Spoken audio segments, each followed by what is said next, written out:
this guy's garage. Like and subscribe.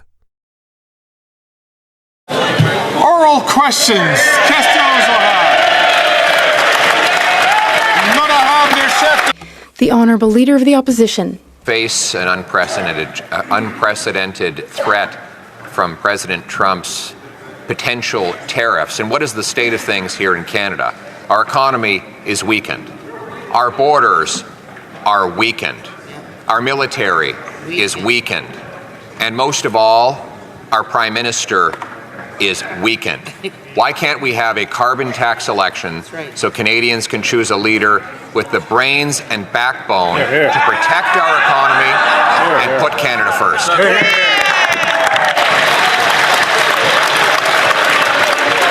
The Right Honourable Prime Minister. Mr. Speaker, while the Leader of the Opposition focuses on himself and on me, we're staying focused on Canadians. We're investing in the kinds of things that are going to help people. We stood up for dental care. We stood up to deliver a school foods program. We're moving forward with more spaces of $10 a day childcare, all things that the Conservative Party voted against. But most recently, Mr. Speaker, they've announced they're going to be voting against the GST break for Canadians over the next couple of months. Something that's going to help people at a time where they need that little extra help. But he doesn't care about helping Canadians. He just wants them to suffer more. So maybe he has a chance. The Honourable Leader of the Opposition. Mr. Speaker, he's lost control of our borders. He's lost control of immigration. He's lost control of spending. And with that erratic performance, we now see that he's lost control of himself. No wonder foreign leaders believe they can walk all over him. They see him as a weak, incompetent leader who does not even have the support of his own party. Yes. Why won't he put the country first for a change, allow a carbon tax election so Canadians can have a Prime Minister who will protect this country? The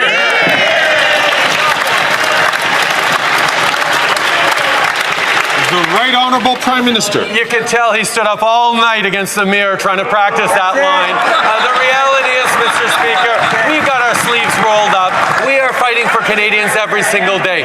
We will stand up for good Canadian jobs. We will make sure we continue to have great relations with the United States as we build a stronger future on both sides of the border. We're going to continue to deliver the kinds of things that matter for Canadians. Dental care, free insulin, school food programs, all programs that Conservatives voted against, and now they're going to vote against a GST break for Canadians right across the country for the next few months. That's not being there for Canadians, that's being there for himself. The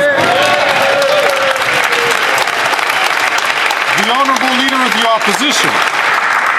Just to prove how weak and out of control he's become, he just engaged in a mass hallucination, listing off a bunch of programs that actually don't even exist outside of his own head. But if he's not prepared to stand up for the country when it comes to trade, then why don't we have a real election about taxes? He can run on his tiny 2-month tax trick, and I'll run on my common sense plan to axe the tax and axe the sales tax on new homes. How about a carbon tax election now?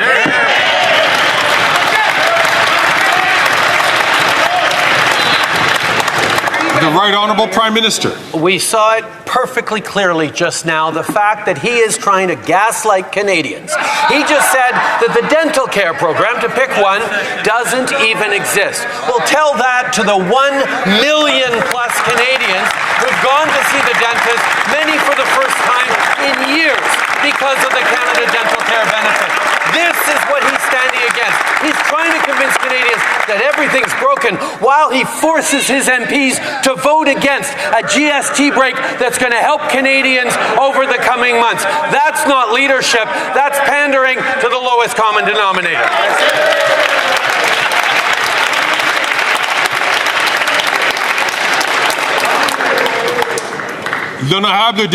The Honourable Member for Belleuil-Chambly.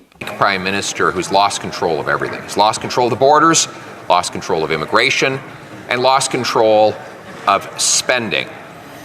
Recently it came to light that the deficit is much bigger than his finance minister reported in the recent budget.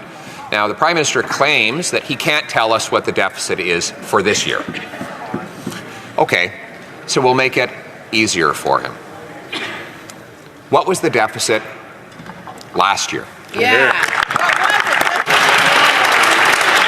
Right Honourable Prime Minister. Mr. Speaker, we see the lengths to which the Conservative leader will go to not talk about the fact that we are proposing a tax break for Canadians over the coming months, because he's going to vote against that, Mr. Speaker. He's going to vote against direct help for families at the grocery store, with children's clothes, with supports for Canadians in everyday expenses. Why? Because he'd rather continue to see Canadians suffer, because maybe that'll help him get elected, rather than actually solve the challenges that Canadians are facing. Well, we're stepping up to deliver on dental care, on school foods, on initiatives that directly help workers. That's what we'll continue to do. Speaker, to show how weak he is, he actually has to read a script just to talk about his tiny 2-month tax break. My question a moment ago, though, was about the deficit. He admits that deficits contribute to inflation.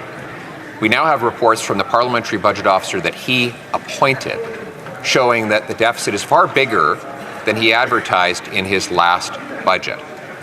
So once again, I'll ask slowly, what was Canada's federal deficit last year?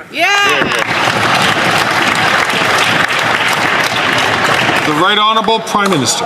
Speaker, I'll take no lessons from someone who stays up late every night rehearsing his little performances in the mirror. The fact, Mr. Speaker, is we're continuing to step up for Canadians because we have the lowest deficit in the G7. We have the best debt to GDP ratio and are projected to have the strongest growth in the G7 ahead of the United States next year. These are things that we've done because we've been investing not just in Canadians and support for them, but also in drawing in global investment. Third largest foreign direct investment in the world last year, Mr. Speaker. People investing in Canada because they believe in Canadians. Why doesn't the Leader of the Opposition believe in Canadians? The Honourable Leader of the Opposition. I know the Prime Minister said that he'll leave the economy to bankers. Well, the bankers are sure rolling in cash, collecting interest on the national debt that he has already doubled, while Canadians line up at food banks. The question, though, was about the size of the deficit. You cannot run a $500 billion G7 government if you don't know anything about the finances of that government. So can the Prime Minister tell us, does he actually know the size of the deficit? The Right Honourable Prime Minister. Mr. Speaker, what we are focused on is delivering for Canadians, is being there to recognize that Canadians need support now as we build a stronger future for them. That's why we're drawing in global investment to a higher rate than just about any other country per capita in the G20. We are delivering things that make a real difference in Canadians' lives, like dental care, like a school food program, like more spaces in childcare at $10 a day, like a tax break for the next 2 months, like direct support for workers. All things, Mr. Speaker, that the Conservatives are voting against because they care more about themselves than they do about Canadians. That's right. The Honourable Leader of the Opposition. Mr. Speaker, he doesn't know. No, he doesn't. No. It's scary. I was tempted to accuse him of hiding it, but as Napoleon Bonaparte said, never attribute to malice what can be explained by incompetence. Yep. Mr. Speaker, who's actually running this government?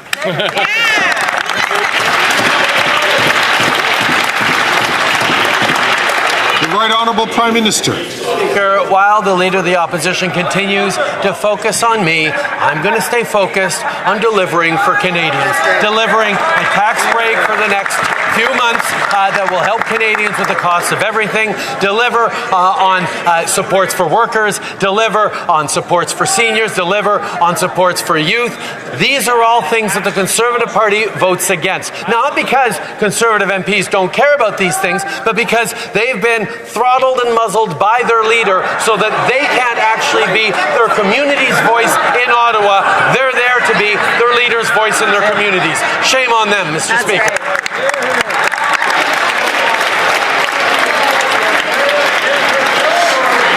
Order. Order. The honourable member from Vaughan Woodbridge. Mr. Speaker, the Prime Minister has everyone unanimously against him and his so-called Christmas present. Canadians don't want it, business owners don't want it, retirees don't want it, students don't want it, economists don't want it. Even those who are well off and kind-hearted, they don't want it. No one wants the Prime Minister's Christmas gift. When will the Prime Minister understand that one cannot buy votes? The Right Honourable Prime Minister. Mr. Speaker, Canadians are struggling. That's why we are offering a tax break to all Canadians for the next few months. A tax break at the restaurant, at the grocery store. We know that Canadians are struggling these days. We have one of the best financial situations of all G7 countries, and that means that we're able to help Canadians a little bit. The Bloc might not want that, but that's because the Bloc Québécois, Mr. Speaker, all they want is to pick fights and squabbles. They don't want the government to truly help Canadians and Quebecers, but despite them in their opposition, that's exactly what we're going to do. L'honorable député. The Honourable Member for Belleuil-Chambly. Mr. Speaker, Canadians who are struggling are those who will not receive a rebate check. You know who is struggling, Mr. Speaker? The Liberals themselves. The Conservatives don't seem to support the proposal. The NDP neither. The Bloc Québécois neither. No one in this House seems to support the rebate check. If the Prime Minister is so sure of himself, why doesn't he make it a matter of confidence and have a confidence vote?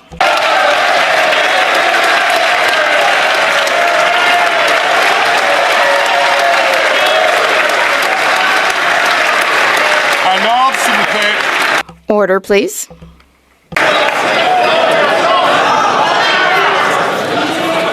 À l'ordre, s'il vous plaît. Order, please. Le très honorable Premier Ministre. The Right Honourable Prime Minister. It's clear, Mr. Speaker, that opposition parties want a political excuse to vote against something that Canadians do want. Canadians need a tax break. That's exactly what we are giving them. It will be up to opposition parties to decide whether they want to be there for their constituents, to be there for Canadians who are struggling, or if they prefer playing petty partisan politics and picking fights. The Bloc and the Conservatives want to say that Canada's broken, but we on this side are here for Canadians to support them and to help them when times are tough. L'honorable chef de l'opposition. The Honourable Leader of the Opposition. No sense, Mr. Speaker. I couldn't agree more. Here we have the NDP claiming to have torn up their deal, their carbon tax coalition with the Prime Minister. But then they taped it back together when he promised a 2-month tax trick. Then, after taking credit for it, the NDP says they didn't know what was in it. Right. And now they're opposed to it. Mr. Speaker, these two leaders can't even figure out how to give away $6 billion properly. Isn't it time for a carbon tax election so that we can elect a common sense government? The Right Honourable Prime Minister. Mr. Speaker, MPs are supposed to represent their constituents here in Ottawa, but the Conservative Party MPs are choosing to represent their leader back in their constituency. I know Canadians across the country, including in Conservative ridings, are looking forward to paying no taxes on meals in restaurants or on all groceries or on kids' clothes for the next few months. But the leader is making them vote against these measures to help Canadians. If Conservative MPs want to stand up for Canadians, they need to stand up against their leader. The Honourable Leader of the Opposition. Well, Mr. Speaker, I think Canadians are ready to stand up and speak for themselves. If the Prime Minister wants to lecture us about democracy, then why don't we have a referendum? A referendum election where the choice will be the following. A tiny 2-month tax trick with the NDP Liberals, or a permanent axing of the carbon tax and axing the sales tax on new homes. Why not let Canadians decide now?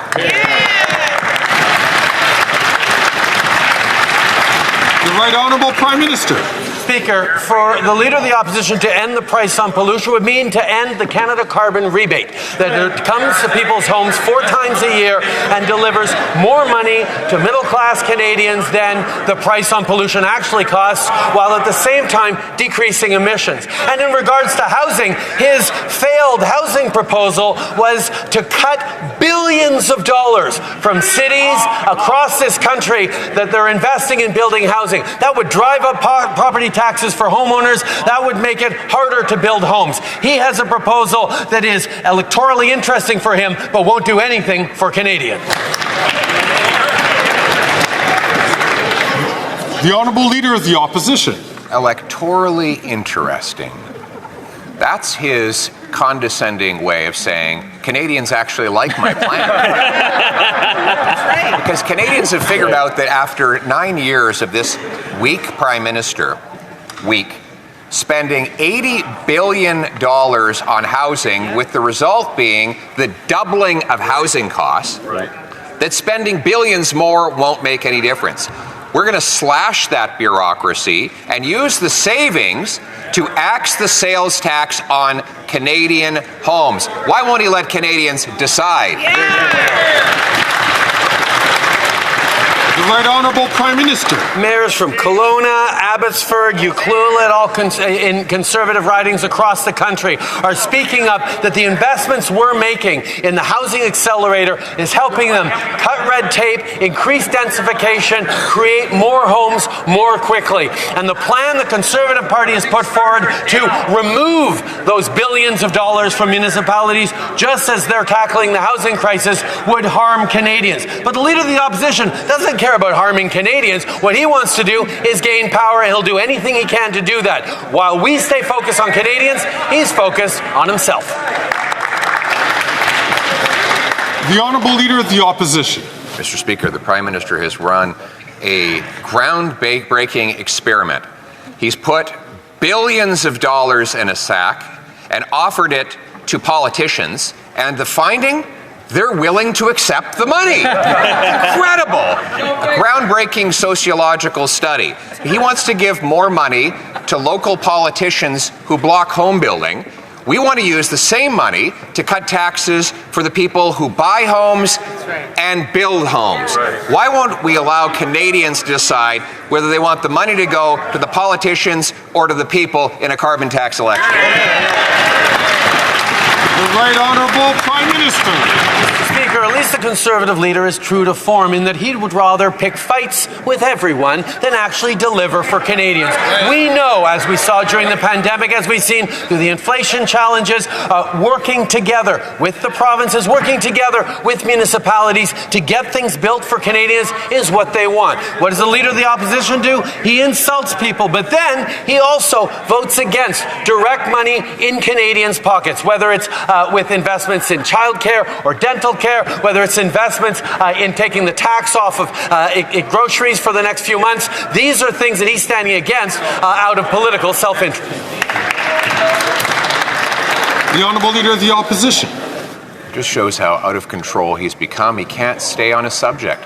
He brings up housing, so I agree. I just threw away my script and said, let's debate housing. So he now changes the subject back to his 2-month tax trick. Well, here's the trick, everyone. After the tax break runs out in February, they're going to hike the carbon tax on heat, housing, gas, and groceries, all as a part of a plan to quadruple the carbon tax to 61 cents a litre.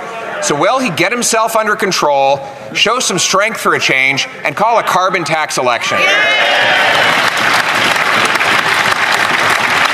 The Right Honourable Prime Minister. Speaker, every day I get up in this House, I talk about one thing and one thing only, Canadians, and how we're there to help Canadians, how we're there to grow a stronger economy for Canadians, with direct investments that will support them, with free insulin, with dental care, with more spaces in childcare, all things that the Leader of the Opposition is voting against. Yes, we're investing in the most ambitious housing solution that this country has ever seen, things that he didn't do when he was Stephen Harper's failed housing minister. We're going to continue to stand up and fight for Canadians while the Leader of Opposition gets up, pulls off his little performances, and fights against me. The Honourable Leader of the Opposition. He said he was going to talk about one thing, and then he rambled on about 10 or 15 things, all things he hallucinates that one day he might do if only he were given another 9 years in office, Mr. Speaker. Instead of talking about his real record, which is that he doubled housing costs, he doubled food bank use, he doubled the debt, and now he wants to quadruple the carbon tax to 61 cents a litre. Mr. Speaker, we need a Prime Minister who's in control of himself, so why doesn't he call a carbon tax election so we can get one? The Right Honourable Prime Minister. Mr. Speaker, I'll say it again. The Canada carbon rebate puts more money in the pockets of 8 out of 10 Canadians. But the Leader opposite wants to talk about one thing. He talks about food banks. Let's talk about the school food program. This is a program that sends federal dollars directly into school boards, directly to support delivering good food programs for kids. No bureaucracy, just investments in school food programs. The Conservative Leader voted against it, and worse, he forced his own MPs to vote against it, to stand up against their constituents and side with him instead of in Canadians who need help. Our borders, if we're going to protect our economy from President Trump's tariff threats. The Americans and the premiers are all concerned the Prime Minister is too weak to do that. And the data from his own immigration department confirm that fact. According to documents produced by his ministry, there are between 20,000 and 500,000 people in Canada that are not supposed to be here. And there are another 3 million that have to leave within the next year. What is the plan to ensure that people who should leave do leave? The Right Honourable Prime Minister. Mr. Speaker, every year there are visitor visas and work permits and student visas that expire, and every year the vast majority of those people return home to their countries. We have procedures and processes in place to make sure that that does happen. We have consequences if they don't. We will continue to strengthen those. But continuing to talk down our country, continue to talk down our systems is something that the Leader of the Opposition is doing because he's more focused on trying to get elected than he is on actually solving the problems Canadians are facing. That's why we continue to step up and deliver on the needs of Canadians. The Honourable Leader of the Opposition. Another weak answer from a weak leader, Mr. Speaker. The reality is he says that people just voluntarily leave when their permits and visas are up. But his minister admitted this week that that is impossible to prove because they don't keep track. And the closest thing they could get to an answer was their department saying estimates from academic sources range from between 20,000 and 500,000 persons, although there may be more. We're talking about people who should not be in our country. So once again, what is the plan? The Right Honourable Prime Minister. Once again, we laid out an immigration plan just a few weeks ago that talks about how we're going to make sure that our immigration numbers allow for our economy to catch up, for our home building to catch up. We have a strong and robust immigration system that has delivered for Canadians over decades now. And the fact that the Leader of the Opposition continually throws up his hands to say that Canada is broken is talking down not just our institutions, but Canadians themselves. Canadians are optimistic and ambitious about the future. That's why we continue to invest in them. His answer is cuts to services, cuts to benefits, cuts to Canadians. Mr. Speaker, last week our government announced measures that will provide financial supports for Canadians over the holidays. These measures should be supported by all MPs. However, we know the Leader of the Opposition has muzzled his members. According to one Conservative MP, we recently learned that, quote, everybody is being watched. What we say, what we do, who we talk to, end quote. The Leader of the Conservative Party has gone so far as to stop his MPs from asking the government for supports. Can the Prime Minister explain why the Leader of the Opposition should unmuzzle his MPs and allow them to support Canadians instead of forcing them to repeat his embarrassingly bad slogans?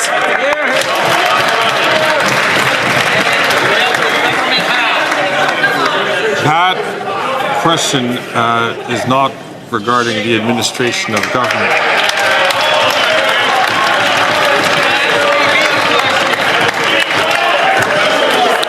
I see that the Prime Minister is standing,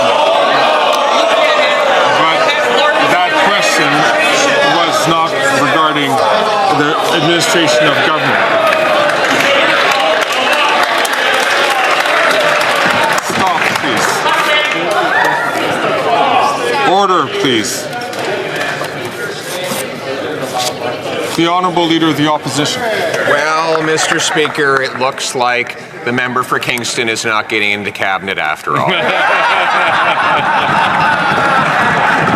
There you go. Some people bring happiness wherever they go, others bring happiness whenever they go. Mr. Speaker, this is a 2-month tax trick that will print cash, add to inflation, and make Canadians worse off. And if the Prime Minister disagrees, why won't he stop being so weak? Why won't he have the courage to call a carbon tax election and allow Canadians to vote to axe the tax? The Right Honourable Prime Minister. Speaker, Canadians elect members of Parliament to be their voice in Ottawa, not Ottawa's voice or their leader's voice in their communities. But the Conservative leader shamefully puts his own interests ahead of Canadians. We announced a tax break for all Canadians, a $250 rebate to put more money in the pockets of working Canadians, and Conservative MPs know their constituents want this, need this, and support this, but the Conservative leader is muzzling them and forcing them to vote against direct support for Canadians. Shame on him.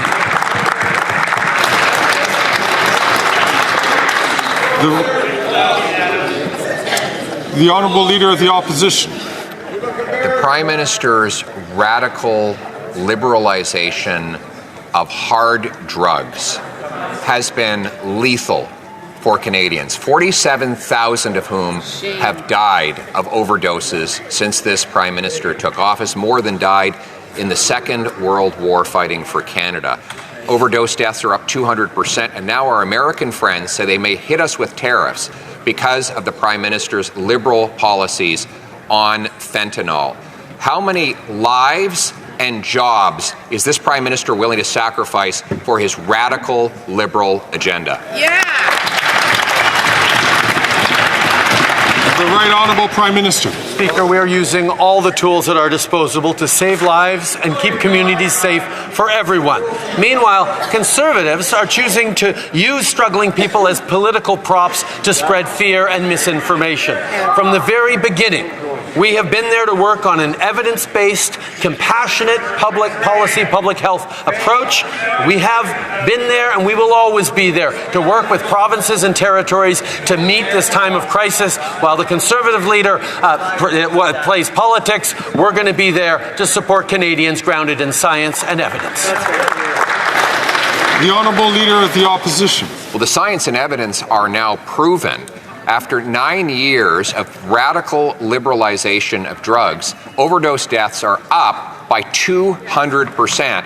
And the worst overdose numbers come from British Columbia, where the policies have been most radically and enthusiastically implemented. But the NDP Liberals claimed that they were backtracking on decriminalization because it became so unpopular. Just this week, NDP Liberals voted for a committee report that called for full legalization of hard drugs. Will the Prime Minister admit that is his real agenda? The Right Honourable Prime Minister. Mr. Speaker, having an evidence-based and a science-based approach, compassionate public policy approach grounded in healthcare to the opioid epidemic is what we need to do, not just to save lives, but to create safer communities. While the Leader of the Opposition plays politics and uses suffering people as props to propagate a brokenist view of this country, we're going to continue to roll up our sleeves, work hard with provinces and territories to respond to this tragedy, to make sure we're putting Canadians first in everything we do. The Honourable Leader of the Opposition. The Prime Minister's radical drug agenda is not the only thing that is broken. Our economy is broken as well.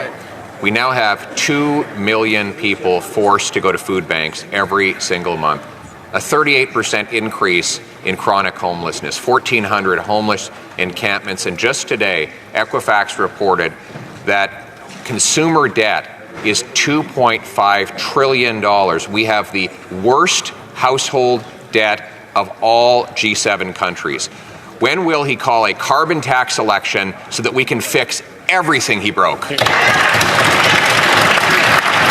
Right Honourable Prime Minister. Mr. Speaker, the answers the Conservative leader is putting forward to the challenges of Canadians facing homelessness or the challenges of food banks is to cut the programs that are actually investing in direct supports for people. Whether it's money we're investing in municipalities and provinces to reduce encampments and to build more homes quicker, he wants to cut that. Whether it's the money we're moving forward directly to schools across the country so they can deliver more schools, more food, and take pressure off of grocery bills, he's voted against that, Mr. Speaker. His only agenda is cuts and austerity while we help Canadians.